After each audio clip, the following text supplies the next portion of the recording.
You don't feel broke. That's the part that makes this dangerous. You're not struggling to pay rent. You're not stressing over groceries. You're not checking your bank account before every purchase. On paper, you're doing fine. Maybe even better than fine.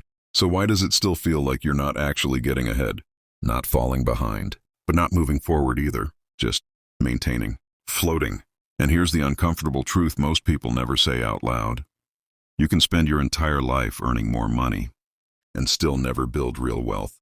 Not because you're lazy, not because you're bad with money, but because you're playing a game that was never designed to make you free. It was designed to make you stable. And stability feels good at first. Predictable income, predictable lifestyle, predictable future. But there's a hidden cost to that kind of predictability. A cost that doesn't show up in your bank account. It shows up in your options. Because the more your life depends on your salary, the harder it becomes to live without it. And once that happens, you're not building wealth anymore. You're maintaining a system that requires you to keep showing up every day for years. And most people don't realize they're in that system until it's too late to easily step out. 1. The upgrade that quietly locked you in. It never starts as a trap. It starts as a reward. You land your first real paycheck. You feel that shift, like, okay, this is different. You're not scraping by anymore. So naturally, you upgrade a few things. Nothing wild, just better. A slightly nicer place. Better food. Maybe a car that doesn't stress you out every time you start it. And in your head, it's justified. I worked for this. I deserve this. And you're not wrong. But here's the part nobody points out. That upgrade didn't just improve your life. It reset your definition of normal. And once something becomes normal, downgrading feels like failure. Pause for a second. Think about something in your life right now that used to feel like a luxury, but now feels standard. That's the shift. And here's where it gets interesting. Every time your income increases, your lifestyle quietly expands to match it. Not dramatically, not all at once, just gradually. A bit nicer here, a bit more comfortable there. Until one day, your entire life costs significantly more than it used to. But it doesn't feel like more. It just feels normal. Now here's the question most people avoid. If your income stopped tomorrow, how much of your current life could you maintain? That question hits different, because suddenly you realize your lifestyle isn't just something you enjoy. It's something you're now responsible for sustaining. And sustaining it requires one thing: your salary, consistently, and just like that. What felt like progress quietly became dependency. And once dependency enters the picture, freedom starts to shrink. But that's only the surface, because the next layer is where this really tightens. 2. When your income becomes your identity. At some point, something subtle shifts. Your salary stops being just money and starts becoming meaning, proof, validation. You don't say it directly, but it's there. I'm doing well because I earn this much. Now think about how that changes your behavior. Because once your identity is tied to your income, protecting that income becomes personal. You're not just protecting a paycheck. You're protecting how you see yourself. So what happens? You tolerate more. You stay in situations longer than you should. You ignore that feeling that something's off. You push through burnout because walking away feels like losing status. And from the outside, everything looks fine. You've got the job. You've got the income. You've got the lifestyle. But internally, there's tension. Because deep down, you're not staying because it's the best path. You're staying because it's the safest one. And safety can become addictive. Let me ask you something honestly. If your income dropped by 30% tomorrow, would it just affect your finances? Or would it affect how you see yourself? That's the identity trap. And it's powerful, because now you're not just working for money. You're working to maintain a version of yourself, and that version comes with expectations. Expectations that require consistency. Consistency that requires time. And time is where the real cost shows up. I'm the time illusion that keeps you running. Most people believe this. Once I earn more, I'll have more freedom. Sounds logical. But in reality, it often works the opposite way. Because when your income goes up and your expenses rise with it, your need for that income increases. So instead of buying freedom, you've increased your financial obligations. Now your job isn't optional. It's required. And required work changes everything. You stop thinking long-term. You start thinking in pay cycles. You stop asking what you want. You start asking what's stable. And slowly, your time becomes fully allocated, locked into maintaining the system you built. Here's a thought experiment. Imagine you couldn't work for 6 months. No income, no safety net beyond what you've already built. What happens? Do things stay stable? Or does everything start to fall apart? Most people don't like answering that, because the answer reveals something uncomfortable.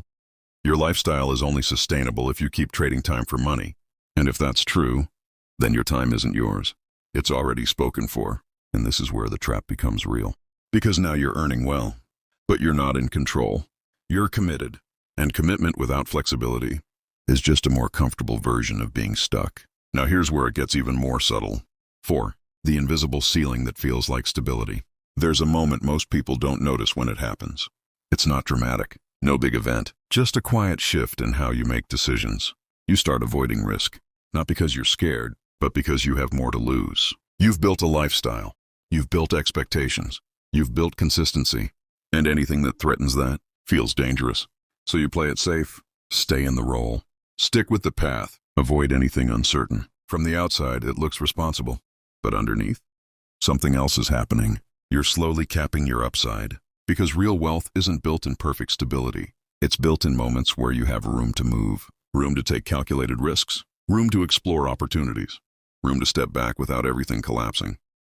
But if your life is fully optimized for stability, there's no room left. And without room, there's no leverage. And without leverage, growth slows down, then eventually stops. And this is the part that hits people years later. Not immediately, but gradually, when they realize, I've been doing everything right. So why do I feel stuck? That's the ceiling. Not a financial one, a structural one. And most people never break through it because they don't realize it's there. Let's pause for a second. No advice, no fixes, just awareness. Look at your current life, your expenses, your income, your routine. Now ask yourself honestly, if you had complete freedom tomorrow, no pressure to maintain anything, would you keep everything exactly the same? Or would you start changing things? That answer matters. Because if the life you've built only works under the condition that you keep earning at your current level, then you haven't built freedom. You've built a system that needs constant input to survive. And that's okay. Most people are here. But staying here? That's the real risk. So where does this leave you? Because this isn't about quitting your job. It's not about rejecting income. It's about understanding something deeper. Income is not the problem. Dependency is. Big difference. You can earn a high salary and be free, or earn a high salary and be completely stuck. The difference is how your life is structured around it. Because real wealth isn't about how much you make per year. It's about how long you can operate without needing to make anything at all. That's control. That's leverage. That's optionality. And once you start thinking like that, everything changes. You stop chasing more income blindly.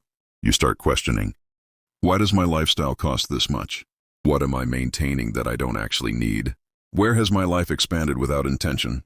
Not to restrict yourself, but to reclaim control. Because every expense you remove dependency from is time you get back. Every decision you make that isn't tied to survival is freedom. And freedom isn't loud. It's not flashy. It doesn't show up as luxury. It shows up as calm. The ability to pause. The ability to say no. The ability to walk away if something no longer aligns. That's real wealth. And you don't get there by accident. You get there by slowly creating distance between you and needing your salary to sustain everything. Not all at once, not dramatically, just intentionally. A bit less dependency, a bit more control, a bit more space. And over time, that space becomes your biggest asset. Because in that space, you can think clearly, act deliberately, and position yourself for real growth. Not just higher income, but a better structure. A structure that works even when you don't. If this made you pause even slightly, then you've already stepped outside the default path most people never question. But this is just one side of it. Because the salary trap doesn't just affect your money, it affects your timing, the opportunities you delay, the decisions you postpone, the version of your life you assume you'll get to later. And that's where the next piece comes in. Your future self won't forgive this. Not pressure, not urgency for the sake of it, just a clear look at what happens when you keep waiting. While everything feels fine. Watch that next. Because once you connect these two ideas, you won't just understand the trap.